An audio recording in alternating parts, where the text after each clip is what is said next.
Bueno, Gino, ¿cómo va? Bueno, primero presentate y ahí vuelvo para mí y ahí tengo la primera pregunta. Dale.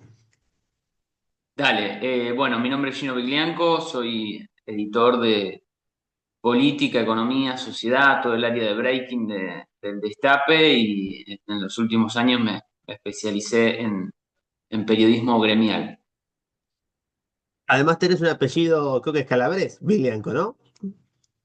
Sí, en realidad mi familia proviene del sur de Italia, específicamente de una ciudad que se llama Guastameroli, ahí cerca de Roma, pero del otro lado del Mediterráneo, digamos. Sí, bueno, yo soy izquierdo de apellido, parece una broma, pero soy izquierdo de apellido. Increíble, sí. Bueno, ahora yendo a la Sería, primera. ¿Qué? sería paradójico igual que banques a Milei, ¿no? Más que No, estás en toquemos el... madera, por favor. Ahora, yendo a la primera pregunta, antes me dijiste lo gremial, pero me interesa también lo político.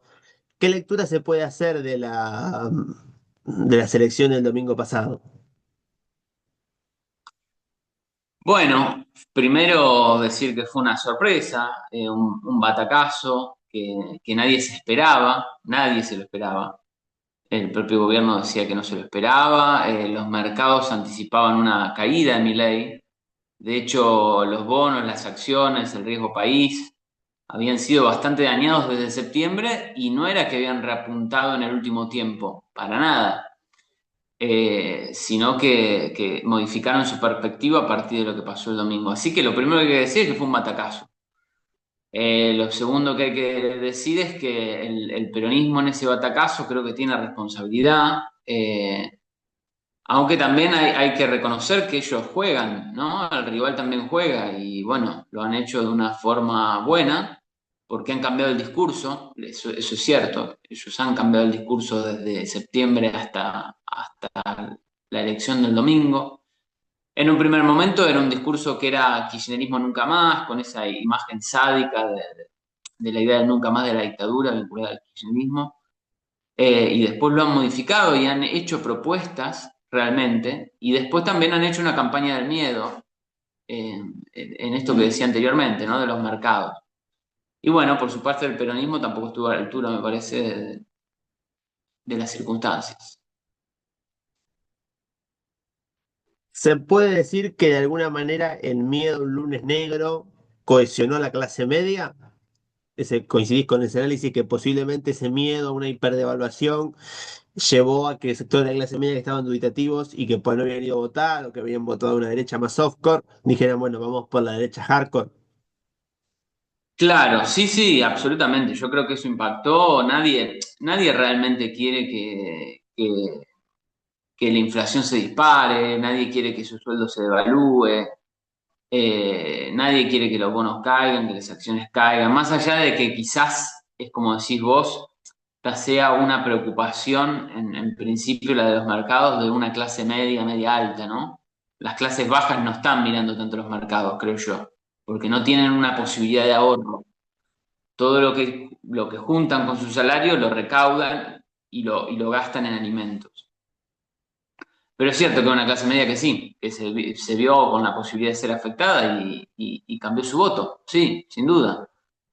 Cambió su voto porque anteriormente no había ido o cambió su voto porque anteriormente no habían votado a Milei y habían votado a alguna otra fuerza minoritaria y decidieron votar a Libertad Avanza que ganó y que revertió en la provincia de Buenos Aires 14 puntos. Realmente una hazaña que hicieron. Fue algo muy inesperado. También se puede decir que, eso habría que discutirlo también. Eh, a ver, también en el campo popular, digamos, Axel Kicillof había sacado 47, 3.700.000 votos, y Tayana sacó 3.300.000. Se puede decir que porque por izquierda, de alguna manera, sectores de, podemos llamar, de progresismo, que por ahí no son votos tan peronistas, que por ahí votaron en los municipios a los candidatos de Fuerza Patria, al no ver un discurso tan contundente contra el gobierno, se fueron a la izquierda. Se puede decir lo mismo en la Ciudad de Buenos Aires, donde Miriam Bregman sacó el 9,5, cuando generalmente sacaba el 5, el 6. Digo, la izquierda tomó al que quería un discurso más virulento contra el gobierno y se encontró con algún discurso, si se quiere, más dialoguista para ampliar la base del peronismo. Puede ser, puede ser. Es cierto que la izquierda, si vinculamos las elecciones de septiembre con las elecciones posteriores, la de octubre, sí, mostraron un crecimiento atronador en la izquierda, en la votación, ya sea Nicolás del Caño o Miriam Bregman. Sobre todo en la provincia de Buenos Aires. ¿No? Nicolás del Caño sí, hizo una acción para lo que venía haciendo la izquierda y para lo que venía haciendo Nicolás del Caño anteriormente. Así que sí, ellos juntaron más votos. Quizás eso responda a que la figura de septiembre de la izquierda no era tan conocida y reconocida internamente como lo era Nicolás del Caño en la última elección. Parece que viene un poco para ahí. Los motivos de por qué se vota a una izquierda y no se vota al peronismo, sinceramente no lo sé bien, sinceramente no lo sé. Yo tengo mi posición de que coincido en muchas cosas con la izquierda, pero pragmáticamente no me parece una fuerza que tenga la intensidad necesaria, la cohesión necesaria, el número en la Cámara de Diputados, el número en la Cámara de Senadores, hacerle frente al gobierno de Milei. ¿Por qué lo votaron? No lo sé, pero es algo a revisar, sin duda, para la próxima elección. Te puedo decir que de alguna manera son, a ver, que no vienen la mayoría de ellos de una expresión política del Partido Comunista Revolucionario. La mayoría son, o sea, a Miriam Bregman fue la abogada de Julio López, digamos. Son sectores que desde el movimiento de derechos humanos empiezan a correr el kirchnerismo por izquierda. Se puede decir que también son como van tomando, cuando el peronismo por su pragmatismo pues, intenta englobar, ellos toman un discurso como más de choque contra el gobierno, aunque por ahí no terminen cosechando nada. ¿Qué se puede decir de eso? Sí, sí, es cierto. Ellos, o sea, a ellos no se les puede achacar que no hayan estado en la calle, porque ellos en cualquier reclamo están. En el reclamo de los jubilados están, siempre, todos los miércoles. En el reclamo de una planta que cierra están, siempre. En las movilizaciones de derechos humanos están siempre. Ellos en la calle están siempre. Tienen una presencia territorial importante y a eso no se les puede negar. Y por otra parte tampoco se les puede negar algunos de los reclamos que hacen. Eh, Nadie puede estar en contra de decir que el préstamo con el Fondo Monetario Internacional es una forma de extorsión hacia la Argentina, es un problema porque nunca va a poder ser saldado, es un problema porque el propio estatuto del fondo negaba un préstamo de esas características a cualquier país y a la Argentina se lo dieron en un acuerdo político para salvar a Macri y ahora para salvar a Milei. Todos estamos de acuerdo con eso. Lo que quizás genera alguna duda es que vos no podés no pagarlo. Quizás alguna vez se pueda legislar para que no se vuelvan a otorgar estos fondos. Pero sinceramente el préstamo de Mauricio Macri lo tomó un gobierno democrático, entonces no puede ser no reconocido. Entonces en esas diferencias quizás pragmáticas es que la izquierda pierde un poco de votos, creo yo, y el peronismo los gana. Ahora, bien, en esta última elección fueron, la verdad que, más allá de que son una fuerza política más marginal en la Argentina, hay que reconocer que aumentaron su caudal de voto. Yendo de la izquierda a la derecha, o a la nueva derecha que podemos decir. La gente votó al Colorado, ¿cómo es que se cantaban? Para votar al Colorado, marcar al pelado. La gente votó al pelado sabiendo que el pelado estaba manchado, digamos. ¿Qué se puede decir de que a pesar del tema de lo que salió, ellos ganaron? Digo, ellos no se imaginaban ni siquiera el caudal de votos que iban a tener por el rechazo que puede tener la gente hacia Tayana. Digo, la gente marcó el pelado, digamos. ¿Qué se puede decir de eso?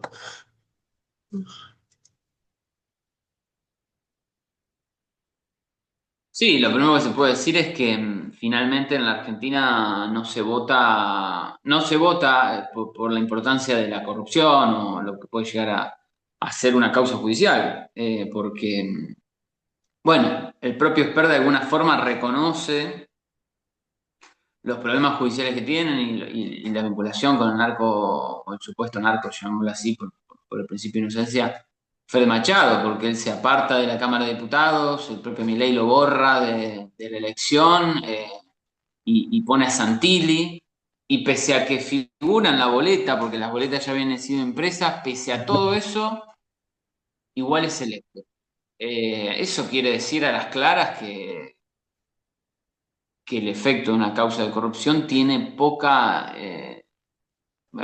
asidero en una elección. Así que yo creo que ese es uno de los datos de la jornada del domingo, que más o menos ya se veía previamente en elecciones pasadas, que no hay un gran impacto de las causas de corrupción en el electorado, eh, pero que acá se vio reflejado. Digamos, como a la derecha no importa si su candidato está manchado, digamos. Eso es lo que demostró la elección del domingo, me parece, con respecto a Esper. Sin duda. Con respecto al mundo gremial que me decías, se está hablando de la llamada reforma laboral. La primera parte de la pregunta sería, digamos, el nivel o, digamos, la gente que está llevando, que llevó y que fue diputada electa por parte del gobierno de Milei, no tiene formación política. Virginia Gallardo, bueno, entre otros, bueno, Karen Reinhardt y demás, como que de alguna manera quieren bajar el nivel para garantizar una lealtad absoluta de esos miembros, porque se habla directamente de una ley que quiere borrar las conquistas laborales del primer peronismo. ¿Hasta qué se está diciendo sobre esta supuesta reforma laboral y cómo ves que esos personajes que metió Milei en el Congreso son funcionales a votar, podríamos llamarlo cualquier cosa?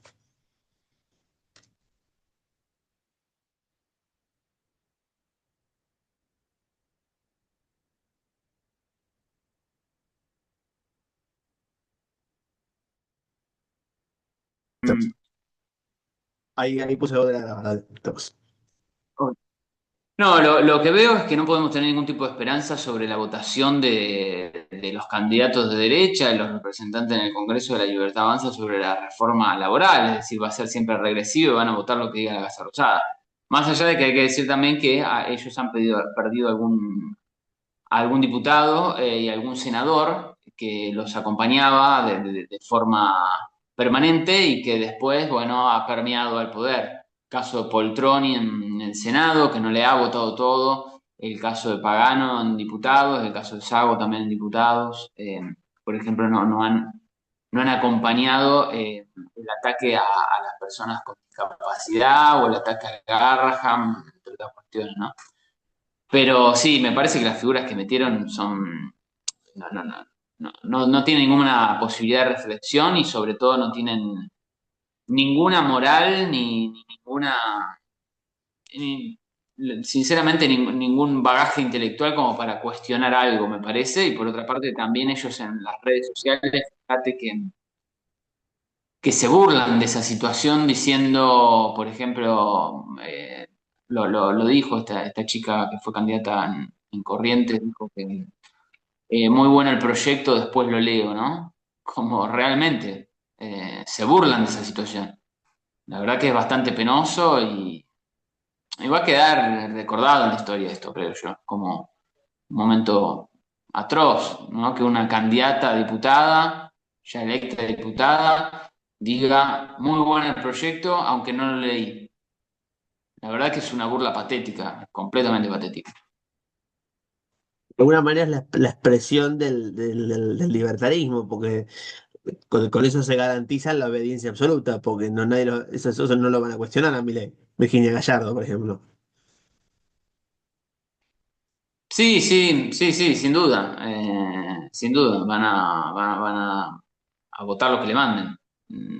La verdad que es bastante penoso, porque bueno, el Congreso de alguna forma se vuelve una administración del Poder Ejecutivo, pero bueno, vamos a ver se administran ahí las fuerzas a partir del 10 de diciembre cuando suman. El movimiento obrero, ¿cómo lo ves en su relación con el gobierno? Y si la pelea está perdida o posiblemente los cambios que hagan las Provincias Unidas, o grupos de diputados y senadores sean cosméticos a los proyectos del gobierno, ¿cómo lo ves el movimiento obrero? ¿Le volverá a ser la calle como en los 90? ¿La pelea contra las reformas laborales? Desde la cúpula lo veo muy mal y no creo que estén en la calle. No, de ninguna forma. No van a estar en la calle porque no lo han estado en el último tiempo y porque Milei ha tenido un respaldo importante en las urnas y porque ellos creen, sinceramente creen, que los paros, que las movilizaciones, que los cortes de calle son contraproducentes al sindicalismo argentino. Es decir, lo que básicamente dicen es que la gente cree que si vos le cortás una calle, que le haces un paro, lo estás perjudicando directamente, con lo cual la imagen de los sindicatos cae aún más y es mal vista. Eso es lo que plantean, así que desde las cúpulas no veo nada, no veo que eso vaya a ocurrir. Sí creo que las bases pueden, bueno, encontrar una cohesión para marchar. Lo que también veo es que no hay una unidad en el reclamo y no existe un plan de lucha. Si un día se marcha por los jubilados, otro día se marcha por el Garrahan, otro día se marcha por los discapacitados, otro día se marcha por alguna otra cuestión. Y salvo alguna vez que todas las movilizaciones se han unido, como la marcha universitaria y alguna más, pues lo que veo es que hay mucho movimiento parcial que poco impacta, así que no tengo una buena imagen. Vamos a ver también esto, qué plantean ellos como reforma laboral eh, y cuál es la respuesta del sindicalismo, de las bases, de los movimientos políticos y también del Poder Judicial, porque bueno, hasta este momento una gran parte de la reforma laboral que había impuesto el gobierno de ley había sido frenada con amparos y otras cuestiones, así que hay que ver también esa situación. Porque digo, en términos judiciales, que abrís ese capítulo, la Corte Suprema en un día creo que resolvió, rechazó 10 pedidos de Cristina, lo mandó en cana a Moreno, lo sobreselló a Macri y todo eso fue en un día o 2 días. Hay que ver cómo se acomoda la justicia al, a- al triunfo de Milei, porque meterlo en cana a Moreno, no sé si viene del gobierno eso, me parece que eso viene de más del lado de Clarín, ¿qué se puede decir de eso? Sí, no sé exactamente dónde viene. Yo, sinceramente, desde hace mucho tiempo eh, perdí toda esperanza en el Poder Judicial. Es uno de los poderes más corruptos de la Argentina, sin ningún tipo de duda. Nadie los elige a los jueces, ellos se autoimponen su sueldo, no tienen que dar explicaciones. El Consejo de la Magistratura, que es el órgano rector para sancionarlos, para expulsarlos, para todo, no tienen ningún tipo de implicancia, no se ha logrado realmente una reforma judicial que blanquee esa situación. Y sinceramente se mueven por los climas políticos y te diría que siempre se mueven hacia la derecha, siempre lo han hecho.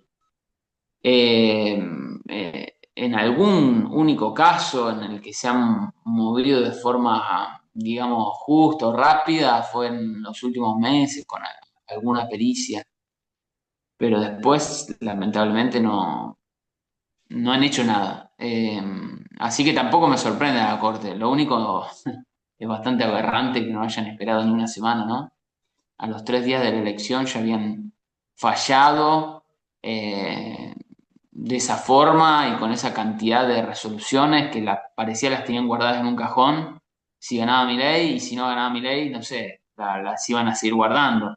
Porque la Corte Suprema no tiene tiempo para fallar tampoco. Eso es también increíble. Hay algunas causas que tienen 20 años en la Corte Suprema. Todavía no han tenido resolución.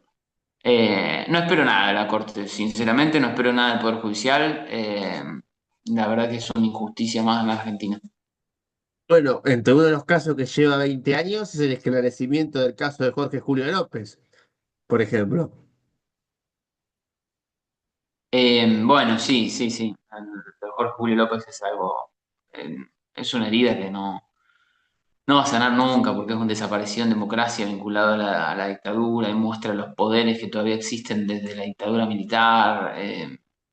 Sí, la verdad que la situación es tremenda y O sí, por lo ves un poco. ejemplo, los juicios que hay en la Corte Suprema por el cobro de haberes jubilatorios no pagados por la CFJP también duermen el sueño del justo en la Corte Suprema. Digo, han juzgado políticamente este año que cuando la han condenado a Cristina, han generado en medio un leading case, porque de alguna manera en la causa vialidad, la Corte validó un batracio con la causa vialidad, que es una causa que no se la permitió, ya estaba escrita antes de hacerse el juicio. Sí, sí, absolutamente, no. Yo creo que no hay que basarlo o compararlo con el tema de la legalidad de los fallos, el raciocinio. Yo entiendo que los jueces deberían fallar a favor de eso, ¿no? A favor de respetar la ley, de aplicarla, de interpretarla de forma correcta. Sin embargo, no ocurre eso. Recordemos que Bonadío tiene un fallo judicial basado en un trabajo práctico que hicieron unos estudiantes de Chile y que le habían subido al Rincón del Vago y que Bonadío lo copió y lo pegó en un fallo judicial. Y el tipo ni siquiera fue juzgado, apartado de esa causa.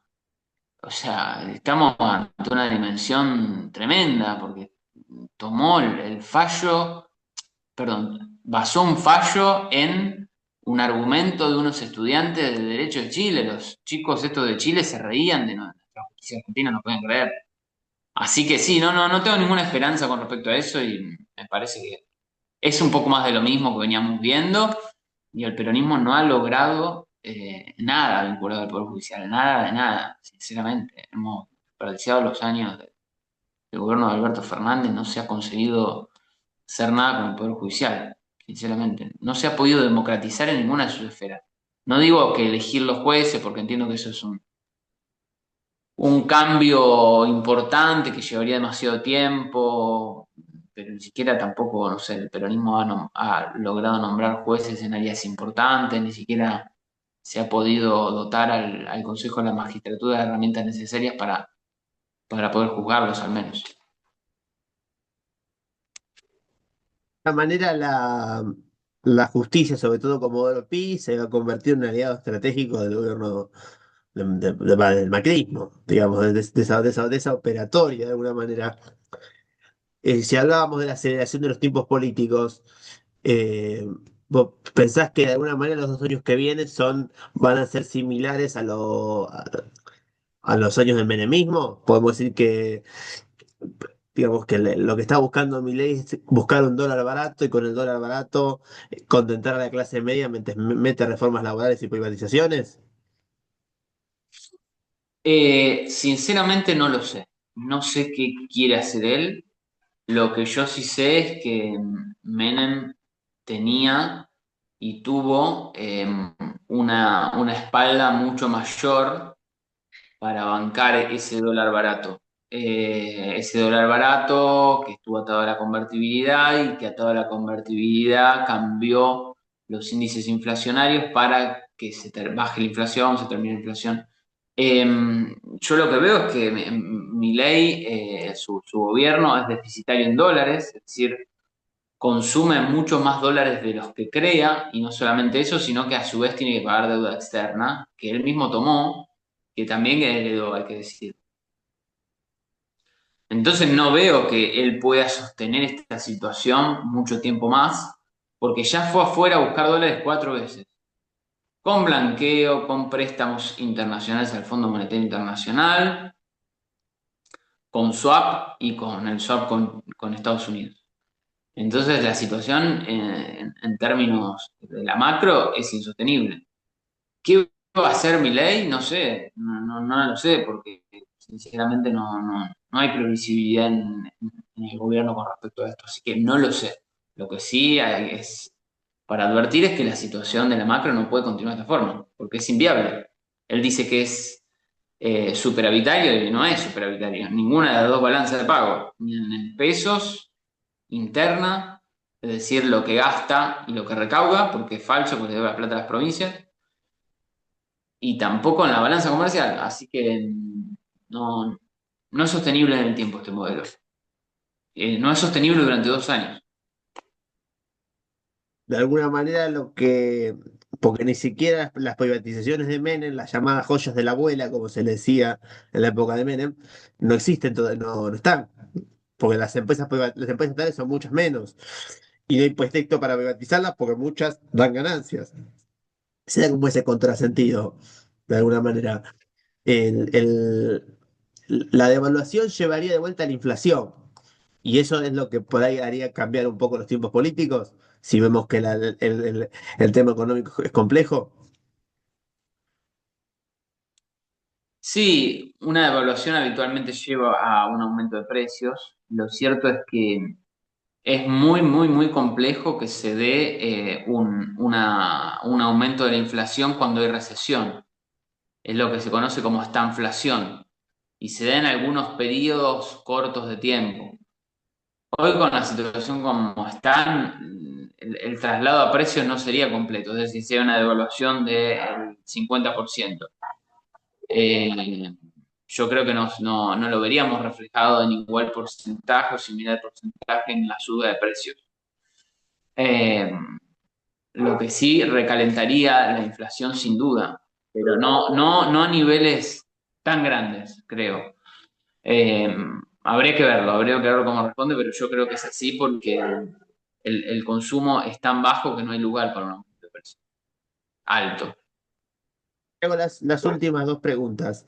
La penúltima sería, de alguna manera, ¿cómo las dos marchas universitarias del año pasado fueron multitudinarias, más la primera que la segunda medio que se desinfló?